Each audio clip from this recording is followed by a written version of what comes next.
Alright, you guys. So, yesterday I talked about how to not get stuck in anxiety and worry. And what often happens is when we feel anxious and we feel worried, is that we say, like, hey, I don't want to feel this anymore. Let's just grab those feelings and put them away somewhere I am not seeing them anymore. And we think that if we put them somewhere and we put them in a box or we put them like in a room and then we close the door and then we use both our hands to keep the door shut, that then once we've done that, then we'll feel fine and relaxed and confident and decisive. But the truth is, when we push the worry and anxiety away, the worry and anxiety is sticking with us. And on top of that, it is costing us much more energy to keep that worry and anxiety in that box or behind that door. And so not only are we feeling that nagging sense of anxiety and worry, but we're also losing energy because we are resisting it and we don't want to feel it. And so the counterintuitive approach that I talked about yesterday in yesterday's video was all about inviting that worry and anxiety in and allowing the worry and anxiety to be there. And I invited you to really notice what was going on for you and to tell yourself, literally, I notice I'm feeling worried and I notice I'm feeling anxious, and that is okay. That is just my brain doing its thing. That is just my brain doing what it has been doing for years and centuries. And that's nothing going wrong. Like my brain creating that worry and anxiety is nothing going wrong. It is perfectly okay that I'm feeling worried and anxious right now.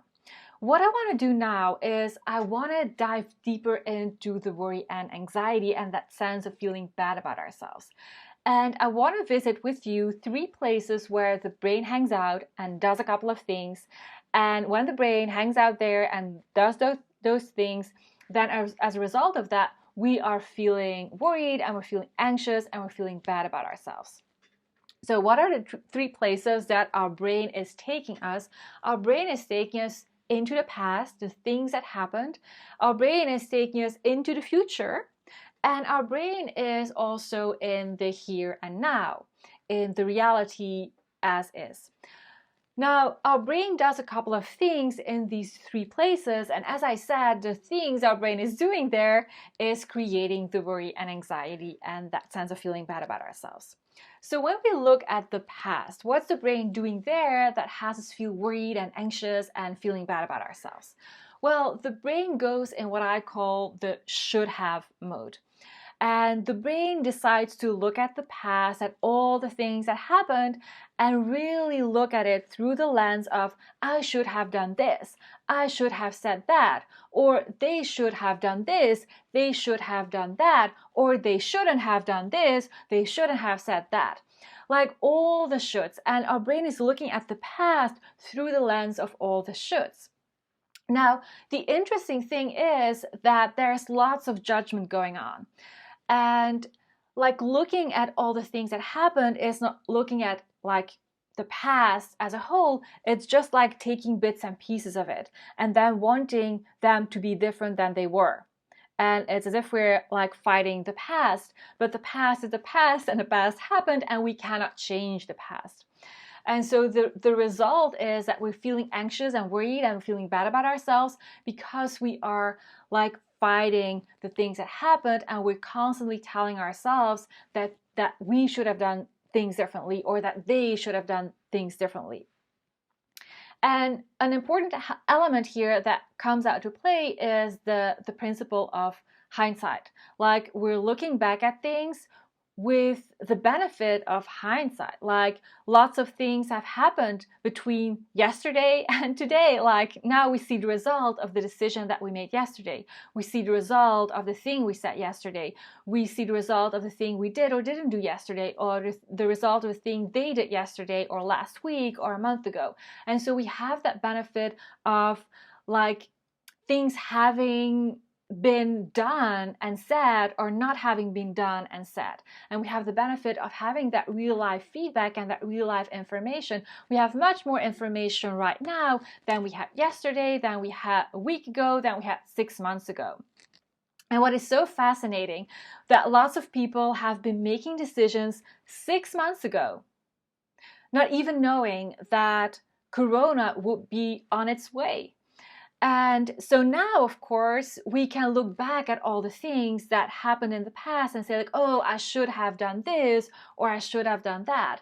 But when we were making the decisions or doing the things 6 months ago or 3 months ago, like situation was completely different. And we took the decision with the information that we had in that moment and where we were at that moment. And we did the best we could in that moment.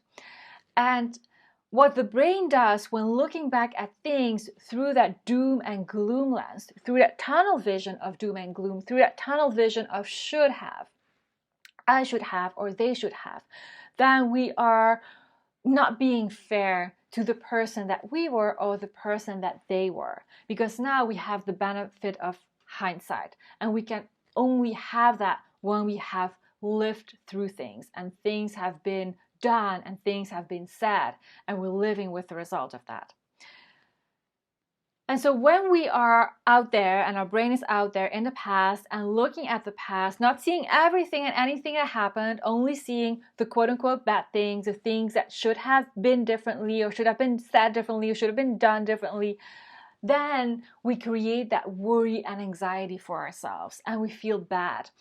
And the thing is that we cannot change what happened in the past. So we're spending our time in things that are 100% out of our control, and that makes us feel powerless. So we're fighting a fight that we cannot win. Now let's have a look at the reality and the now. And like most of you will go like, hey, but people always say that when you are in the present and the here and now, that is actually creating that sense of peace and calm. Now, what I want to offer is that you can be in the reality and the here and now and still feel anxious. And that is because you are fighting the reality as it is. You are wishing for things to be different. Like you're in a room where there's a lot of noise and you would have wished for silence. And then you are feeling anxious because you are noticing the noise, but you're wanting the silence. And you want the reality to be different. You want there to be silence. And so you're fighting with reality. You're not fighting with the past, but you're fighting with reality. And when you fight with reality, Byron Katie said, and I love that quote, Byron Katie said, when you fight with reality, you lose 100% of the time. And that is so true because things are what they are and we can wish for them to be different. And we can all wish for them to be different. And we could even all agree that we wish things were different, but still things are the way they are. Even when we don't like it at all, things are what they are. And when we go to war with the way things are, we are spending a lot of energy and we end up feeling anxious and we end up feeling bad and we end up feeling powerless because also here we are like stepping in that zone that is not within our control. Like changing the facts and the here and now, the way things are, and fighting with the way things are, we are putting ourselves in, like, we are putting ourselves out of control. Then we look at the future. And when the brain goes into the future, the brain goes into like, oh, let's think up a couple of scenarios. Let's imagine how things are going to be. And sometimes it can be very helpful, but other times it can be very unhelpful when the brain goes into doom and gloom mode in the future. And the brain looks at all the what ifs and goes for all the negative scenarios, all the things that are going wrong, all the things that are awful, all the worst case scenarios. And we forget that there are alternatives that are possible. There could be good things happening at the same time as well in the future. And when we are hanging out in doom and gloom land and predicting the future in our brain, but through the lens of doom and gloom and only seeing the negative and only seeing the losses, we are also spending time with things that are out of our control. The future isn't here yet. It's not tangible. We cannot touch it.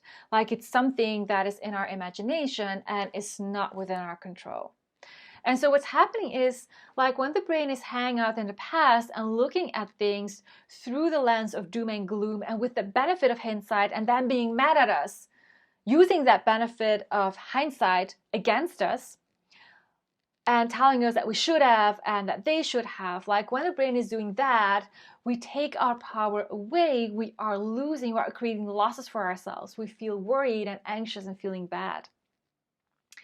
When we are in the reality and the here and now, when we are fighting with the things that we observe, we are fighting with the things that we read, we are fighting with the things that we know, with the way things are, not the things that we know, but the way things are, then we are creating that worry and anxiety, and we're also taking our power away. And when we're hanging out in the future, looking at things through the lens of doom and gloom and predicting all the negatives and only the negatives, and that's the only thing that we can see, then we are also creating that worry and anxiety for ourselves. We're feeling bad, and we're also giving our power away. Basically, if the brain is doing these things, the brain is creating losses, lots of losses in our brain. All the things that are wrong, all the things that will be bad, all the things that should not be that way, all the things that should have been done differently. And we're fighting these fights with the past and the future and the present, and we're losing 100% of the time. And so what I want to offer is that there is a way to really take our power back, and instead of creating losses, creating wins for ourselves. And the way to do that is to start from the here and now. But instead of fighting with reality, we are looking at the facts of what is going on, like the observable facts that everybody can agree on. Like coronavirus is a fact. We all wish that it weren't here, but it is here. And so that is a fact. And so starting from the fact, the thing that is, then what is within our control is the way we deal with those facts, the way we manage our minds, the way we manage our emotions, the things that we decide to do or the things that we decide not to do, the way we adjust the actions that we take.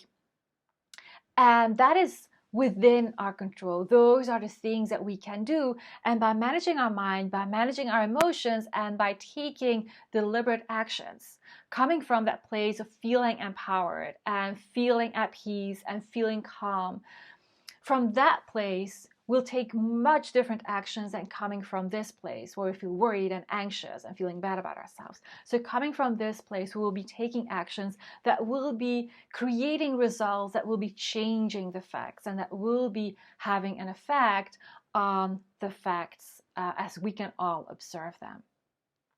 And so what I want you to do now is to really go back to all the things that you have been writing down on a piece of paper. What are the things that you are worried about?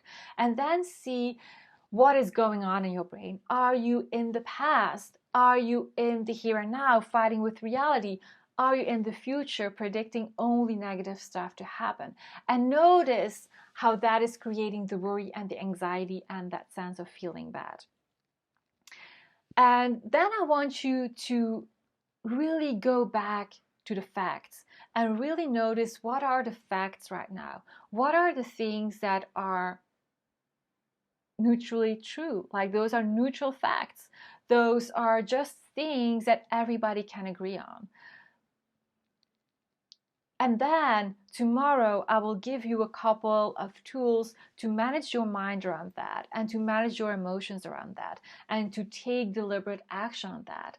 And that is going to be much more empowering. That is going to create those wins for you. And that is going to have you feel so much more confident and determined and generates that feeling of being in control. You're not trying to control the facts. You're not trying to control the past. You're not trying to control the reality as is. You're not trying to control the future. But you are accepting the facts as they are right here, right now. And then you are managing your mind, your emotion, and your actions around that. And that doing what is in your control creates that sense of being in control, and that is so powerful. And from that place of power, you can really have a look at what's going on without fighting with it, and then decide what you want to do and what you don't want to do, coming from that place of calm confidence. And so that is what we're going to be talking about tomorrow. I'm going to give you a couple of tools to work on that. So for now, as I said, I want you to go through what you've been writing down, through the worries, all the anxiety that's going through your mind, write it on a piece of paper, and then have a look at where you are hanging out. It can be here or here or here, or a combination of these. And then as a second step, I want you to highlight the facts in what you have been writing down. All right. if you have a question, you can send me an email at ann@focusedandonfire.com. Ann is very short and simple, just 2 letters, A-N, ann@focusedandonfire.com. So send me any question you might have about the things I've been explaining here. Send me any example you might have, pieces of the work that you're doing, things you're struggling with. Anything goes. Just send me an email at ann@focusedandonfire.com. And I'll see you tomorrow for a new video.